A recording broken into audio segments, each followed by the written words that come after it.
A military surgeon wasn't always trying to make a wound hurt less. Sometimes he deliberately made it worse. Imagine surviving the impact of an early firearm. The projectile tears through clothing, skin, muscle, perhaps bone. Blood fills the wound. Fragments of fabric and dirt may be driven deep inside. Then the surgeon arrives. He examines the hole, prepares his instruments, and reaches for a container of oil heated almost to boiling, and he pours it into the wound. This was not torture disguised as medicine. To many European surgeons of the early 16th century, it was medicine. And that is what makes the story so disturbing. The practice became associated especially with gunshot wounds. Firearms created injuries that surgeons inherited no reliable ancient handbook for treating. A sword cut was familiar. An arrow wound had centuries of medical tradition behind it. But gunshot injuries looked different. They could leave crushed tissue, shattered bone, and deep contamination. In the days afterward, the wound might swell. The patient could develop fever. Discharge could appear. Tissue could decay. Without knowledge of bacteria, surgeons needed another explanation. One influential answer was poison. The Italian surgeon Giovanni da Vigo argued that gunshot wounds involved a poisonous quality associated with gunpowder. His surgical writings helped spread the idea that these wounds should be cauterized with extremely hot oil. Historical research published by the Science Museum Group notes that hot liquids, such as boiling olive oil, were recommended as a way of counteracting this supposed poisoning. From inside the medical worldview of the period, the reasoning was frighteningly coherent. If something poisonous had entered the wound, destroy it before it spread. Heat could destroy. So heat became treatment. The liquid contacted tissue already torn apart by the projectile. The intense temperature caused additional thermal injury. Proteins in exposed tissue coagulated. Nerve endings were assaulted by heat on top of the original trauma. The soldier had survived being shot. Now part of his wound was being burned deliberately, and there was no modern anesthesia to separate him from the experience. This was the surgical world entered by a young French barber surgeon named Ambroise Paré. Paré had read the accepted authorities. When he encountered gunshot wounds during a French military expedition in northern Italy in the 1530s, he followed what he had been taught. Hot oil was applied to the wounds.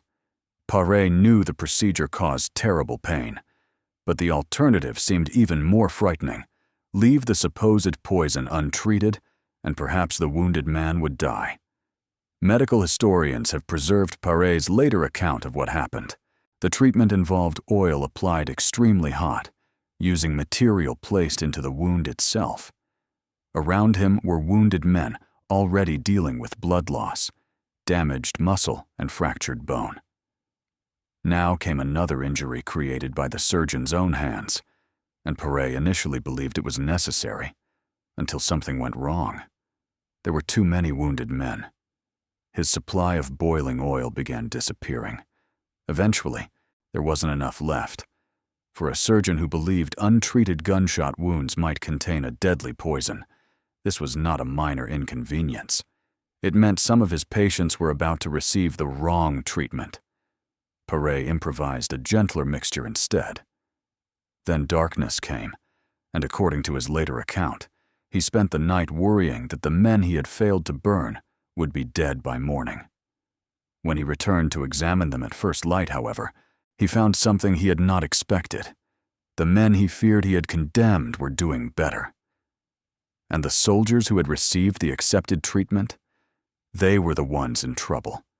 The boiling oil was supposed to destroy poison. Instead, it created a second wound. That distinction would have been invisible to a 16th century surgeon. He could see swelling, redness, and fever after treatment. But he had no modern understanding of tissue injury or microorganisms. Today, the consequences are easier to explain. A gunshot wound had already damaged the body mechanically. Early firearms could drive a projectile through muscle, crush tissue, and fracture bone. Clothing and other material could be carried into the wound. Dead and poorly perfused tissue could remain inside, creating conditions in which infection could develop. Historical reviews of war wounds emphasize that this extensive tissue destruction made gunshot injuries particularly vulnerable to infection. Then came the oil. Applied as hot as the surgeon could manage, it added thermal damage to tissue that was already injured. Imagine the sequence from the patient's perspective.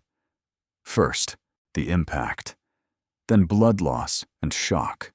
Perhaps a fractured arm or leg that moved unnaturally when anyone touched it. The wounded man was carried somewhere surgeons could work. There might be cries around him, dirty dressings, blood on the table, and instruments being used from one patient to the next. He had no germ theory to fear. He feared the surgeon approaching with hot oil. The liquid entered the wound. There was no ether anesthesia, no local anesthetic, no modern pain control, and the burning was considered part of the cure. Paré himself understood how agonizing this procedure was. In his later account, he described other surgeons applying the oil nearly boiling, using material inserted into wounds. Yet, as an inexperienced military surgeon, he followed their example because Giovanni da Vigo's influential writings taught that firearm wounds were poisoned and required cauterization. What Paré could not yet explain was what extreme heat was doing beneath the surface. Modern medicine recognizes burns as injuries capable of triggering inflammation, swelling, and tissue destruction. Put that additional damage into a wound already containing traumatized muscle and perhaps shattered bone, and the treatment is no longer simply attacking an imaginary poison. It is increasing the patient's injury. That helps explain what Paré reported the morning after his accidental experiment. The men treated with his gentler mixture of egg yolk, rose oil, and turpentine had experienced relatively little pain. Their wounds were not notably swollen or inflamed, and they had rested. The patients treated with the burning oil were different. Paré found them feverish. Their wounds were swollen, and they were in severe pain. It is important not to turn this into a modern clinical trial. Paré did not randomly assign patients. He did not measure temperatures or wound dimensions under standardized conditions. We cannot know whether the injuries in the two groups were equally severe. His account was an observation made under chaotic military conditions. But the difference disturbed him enough to change his practice. He had been taught that the oil protected patients. What he saw suggested the opposite. And this exposed a much larger problem in pre-modern surgery. Surgeons could recognize infection without understanding its cause. A wound might begin to smell. Discharge could collect beneath. Dressings. Skin could become hot and swollen. A wounded limb could deteriorate as tissue died. The patient might develop fever, weakness, and eventually become dangerously ill. But bacteria were invisible. So surgeons explained what they could see using the medical ideas available to them. Poison, corruption, imbalance, bad wound material that needed to escape. The terrible irony was that some treatments intended to prevent these complications could damage tissue further. Paré's observation did not suddenly create modern medicine. He still lived centuries before antiseptic surgery. He continued to hold beliefs about wound healing that would later prove incorrect, including ideas surrounding desirable suppuration. His hands were not sterile. His instruments were not sterile. His dressings were not sterile in the modern sense. He did not know about staphylococcus, streptococcus, or the mechanisms of sepsis. He had simply noticed something extraordinarily important. Patients could become worse because of the treatment itself. And once he recognized that possibility, ancient authority was no longer enough. Observation could contradict the textbook. Paré eventually published his treatment of gunshot wounds in 1545, and his approach spread through European surgery. But abandoning boiling oil created another question. If surgeons stopped burning gunshot wounds, what exactly were they supposed to put inside them instead? The answer sounds almost as strange as the boiling oil. egg yolk, rose oil, and turpentine. And strangely enough, that improvised mixture would help change the direction of battlefield surgery. The mixture that helped change military surgery was not created in a laboratory. It was improvised because a surgeon ran out of something far more terrifying. Ambroise Paré was still a young barber surgeon when he accompanied a French military expedition to northern Italy in 1536-1537. Faced with gunshot wounds, he initially followed the treatment associated with Giovanni da Vigo, cauterization with very hot oil. Then his supply ran out. There were still wounded men waiting. Paré needed something to put on their wounds, so he prepared what he later described as a digestive mixture made from egg yolk, oil of roses, and turpentine. To modern ears, that sounds primitive. It was. But compared with near-boiling oil, it had one enormous advantage. It did not deliberately burn the patient. Paré's own account, preserved in his writings and repeatedly discussed by historians of surgery, describes his fear afterward. He expected the soldiers who had not received cauterization to deteriorate from the supposed gunpowder poison. He reportedly could not sleep well because he was worried about what he would discover the next morning. Then came the moment that made the story famous. Paré returned to his patients. The men treated with the gentler mixture were, by his description, resting relatively comfortably. Their wounds showed less inflammation and swelling. The men treated with hot oil were suffering. Their wounds were painful and swollen. They had developed fever. For Paré, this was not merely a difference in comfort. It attacked the logic behind the treatment itself. If boiling oil was necessary to neutralize poison, the patients who had missed it should have been the ones deteriorating. Instead, he had witnessed the opposite. Paré later wrote that he resolved never again to burn gunshot wounds so cruelly. But there is an important historical warning here. This story comes primarily through Paré's own retrospective account. It was not a controlled experiment, and historians cannot reconstruct every patient's injury or determine whether the two groups were genuinely comparable. So we should not imagine Paré standing over two perfectly matched rows of soldiers conducting the 16th century equivalent of a randomized clinical trial. The reality was messier. Some wounds would have been deeper than others. Some projectiles may have struck bone.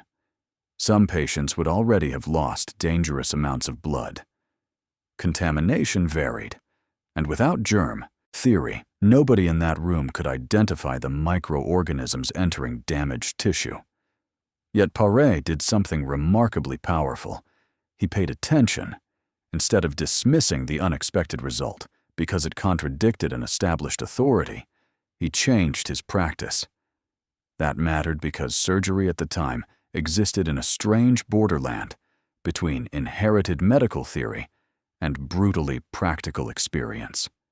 A surgeon could read what respected authorities recommended, but eventually he had to touch the wound. He had to smell it. He had to watch what happened over the following days. A wound that initially looked manageable might begin producing discharge. The surrounding tissue could swell. Fever could appear. Infection might spread through damaged flesh. If a limb became severely infected or gangrenous, the surgeon could face an even more desperate decision: amputation. And that meant another confrontation with pain, blood loss, and infection. Paré's rejection of boiling oil did not solve any of those problems. His replacement mixture was not an antiseptic in the modern sense, although turpentine has chemical properties that later researchers have investigated for antimicrobial effects. Paré had no microbial explanation for why any ingredient might help. It would be misleading to describe his mixture as an early version of modern antiseptic therapy. The crucial change was simpler. He had stopped adding a major thermal injury to an existing traumatic wound. That sounds obvious now. It was not obvious then. And Paré's willingness to challenge established treatment became part of his wider reputation as one of the most important figures in Renaissance surgery. The U.S. National Library of Medicine's historical collections describe him as a major innovator whose writings helped transform surgical practice. But the famous boiling oil story can create a misleading impression. It makes history seem as though surgery suddenly became gentle. It did not. The oil might be gone. The agony remained. A soldier with a badly shattered limb could still find himself on a table with several men holding him down. There was still no surgical anesthesia, there was still no antisepsis, and there was still a bone saw. Paré himself would become famous for another battlefield innovation connected with amputation, using ligatures to control bleeding rather than relying solely on cauterization with hot irons.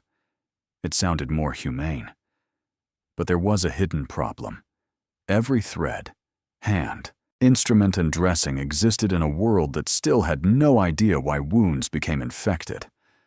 Paré had escaped one deadly misconception. The much bigger one was still waiting, and surgeons would need another 3 centuries to understand it. Getting rid of boiling oil did not make military surgery safe. It only removed one source of damage. The surgeon still had to deal with the wound itself. A projectile could leave torn muscle, damaged blood vessels, fragments of clothing, and shattered bone. If a limb was hopelessly destroyed, amputation might offer the patient's only realistic chance of survival. And now, another terrifying problem appeared: bleeding. For centuries, surgeons had used cautery as one way to control hemorrhage. A heated instrument could be applied to tissue, using thermal injury to close small bleeding vessels. The smell of burned flesh became part of surgery. Paré increasingly promoted another method: ligatures. Instead of burning vessels during an amputation, the surgeon could identify major blood vessels and tie them with thread. Paré described the technique in his writings and became closely associated with its adoption in European surgery, although ligation itself had ancient precedents and was not his invention. Historians therefore credit him more accurately with reviving and promoting the technique rather than discovering it from nothing. For the patient, this could eliminate some cauterization. But do not imagine a modern operating room. There was no general anesthesia in Paré's era. A soldier undergoing amputation could be physically restrained while the surgeon worked as quickly as possible. Soft tissue had to be divided. The bone had to be exposed. Then came the saw. Metal teeth moving through living bone. Speed mattered because every additional moment prolonged the patient's suffering and blood loss. Once the limb was removed, vessels had to be controlled. Ligatures could stop major bleeding without deliberately searing the stump. It was an important change, but the thread created a problem nobody could yet understand. Nothing was sterile. The surgeon's hands were not prepared according to modern aseptic technique. Neither were his instruments, operating surfaces, dressings, or ligatures. Microorganisms could enter tissue invisibly. Then the wound was closed or dressed, and everyone waited. This was the terrifying uncertainty of pre-antiseptic surgery. The operation might appear successful. The bleeding stopped. The patient survived the immediate shock. Then, days later, the wound could change. Pain intensified. The stump became swollen. Discharge appeared. A foul smell could fill the room as tissue deteriorated. Fever followed. What surgeons were witnessing included conditions we would now recognize as wound infection and, in some cases, potentially fatal systemic infection. But they couldn't see the organisms responsible. That ignorance produced one of the strangest ideas in the history of surgery: laudable puss. For centuries, suppuration could be interpreted as a normal or even desirable stage of wound healing. The idea had roots reaching back into ancient medicine and remained influential long after Paré. Historical reviews of wound care describe how the expectation that wounds should produce pus-shaped surgical practice before the development of modern pathology and germ theory. Think about what that meant. A surgeon might remove a dressing and find thick discharge. Today, that would immediately raise concern about infection. To someone working inside an older medical framework, pus did not necessarily mean disaster. The body might appear to be processing the wound. The surgeon could believe healing was taking its expected course. And sometimes the patient did recover. That made the belief even harder to destroy. Because before microbiology, surgeons were trying to interpret patterns they could observe without understanding the mechanism underneath them. They knew that some wounds became foul. They knew fever could kill. They knew dead tissue was dangerous. They knew fresh air, drainage, cleaning, and different dressings sometimes seemed to change outcomes. But they did not know why. They were fighting an enemy that was literally invisible to them. Paret's career demonstrates both the brilliance and the limits of observation. He could recognize that boiling oil made patients suffer unnecessarily. He could improve techniques for controlling hemorrhage. He could describe wounds with extraordinary practical experience. But he could not discover bacteria with his eyes. Neither could the surgeons who came immediately after him. The solution required an entirely different understanding of disease. First came increasingly sophisticated microscopy.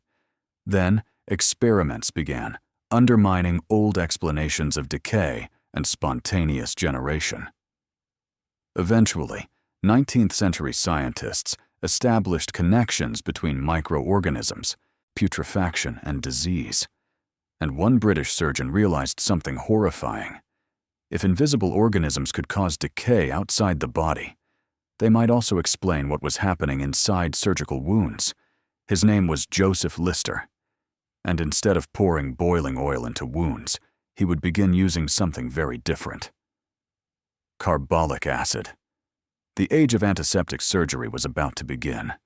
For centuries, surgeons had been attacking the wrong thing. They burned wounds because they feared poison. They watched pus because they thought it could be part of healing. They blamed the air, corruption, or forces they could not properly explain. And all along, the real enemy was alive. It was simply too small to see. By the 19th century, surgery had changed dramatically. Anesthesia had arrived in the 1840s, meaning surgeons could perform operations without forcing conscious patients to endure every cut. But there was a horrifying paradox. The operation could be painless and still kill you days later. A patient might wake successfully from anesthesia.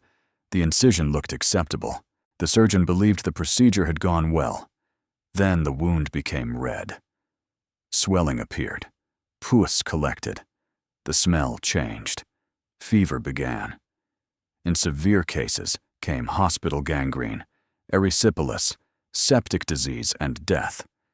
Surgeons could perform increasingly sophisticated operations, yet infection remained one of the great barriers to survival. Then Joseph Lister encountered the work of French scientist Louis Pasteur. Pasteur's experiments on fermentation and putrefaction suggested that microscopic living organisms were responsible for processes previously blamed on spontaneous generation. Lister saw an extraordinary possibility. What if something similar was happening inside wounds? What if flesh did not simply begin to putrefy because air touched it? What if living organisms were getting into the wound? If that was true, surgeons had spent centuries looking at infection from the wrong direction. The wound did not need to be burned to destroy an imaginary gunpowder poison. It needed protection from contamination. Lister began experimenting with carbolic acid, or phenol, after learning about its use in treating sewage. In 1865, he applied a carbolic preparation to a compound fracture, a particularly dangerous injury because broken bone communicated with the outside environment. He continued refining the method. Carbolic preparations were used on wounds and dressings. Instruments and hands also became targets of antiseptic treatment. Later, Lister became famous for the carbolic spray that produced a mist around the operating field, although the spray was only one stage in his evolving antiseptic system. Carbolic acid itself was harsh. It could irritate and damage skin. The smell was powerful. Surgeons and assistants could find themselves surrounded by its spray. But the reasoning behind its use was fundamentally different from the boiling oil of Pare's youth. The surgeon was finally trying to attack microorganisms. Lister published his results in The Lancet in 1867 and presented his antiseptic principles to the British Medical Association that year. His original paper on the antiseptic principle survives in the medical literature today. Acceptance was not immediate. Some surgeons resisted. Others questioned germ theory or found Lister's elaborate procedures inconvenient. But the evidence became increasingly difficult to ignore. The Royal College of Surgeons records a striking change in Lister's own surgical results. Mortality among his surgical patients fell from 46% in 1864, 1866 to 15% during 1867, 1870. Historical statistics like these must be interpreted within 19th century hospital conditions, rather than as a modern controlled trial. But the improvement helped drive interest in antiseptic surgery. And eventually, surgery went beyond Lister. The goal shifted from killing microorganisms after contamination toward preventing contamination in the first place. Antisepsis moved toward asepsis, cleaner operating environments, sterilized instruments, sterile materials, improved hand preparation. Eventually, surgical gloves, gowns, and techniques designed to keep microorganisms away from vulnerable tissue. The transformation took decades, and no single person created modern sterile surgery. But the contrast is extraordinary. Go back to Pare's world. A wounded soldier lies terrified as a surgeon approaches with oil heated almost to boiling. The surgeon believes he is destroying poison. He cannot see bacteria. He cannot understand sepsis. He has no anesthesia. He has no antibiotics. And when Pare finally stops using the oil, he does so because of something beautifully simple. He notices that his patients suffer less without it. More than 3 centuries later, surgeons finally begin understanding why contaminated wounds become infected. That is the strange journey hidden inside the question of what surgeons poured on wounds before antiseptics. Boiling oil was real, but the deeper story is not about medieval cruelty or primitive stupidity. It is about people trying to save lives while missing one invisible piece of reality: a microorganism. Today, an operating room is built around knowledge those surgeons did not possess. Sterility, antisepsis, anesthesia, antibiotics, blood transfusion, and modern critical care have transformed experiences that once meant almost unimaginable pain and uncertainty. The boiling oil disappeared. The invisible enemy did not. We simply learned how to fight it. And perhaps that is the most unsettling part of Pare's story. The surgeon holding the boiling oil did not believe he was harming his patient. He believed he was saving him. If stories like this remind you how extraordinary modern medicine really is, consider subscribing for the next forgotten chapter of medical history. And if you had to choose between facing Pare's boiling oil or a pre-anesthetic amputation, tell me in the comments which one you would take. Like the video if you enjoyed this strange piece of surgical history. And subscribe, because medicine's past gets much stranger than this.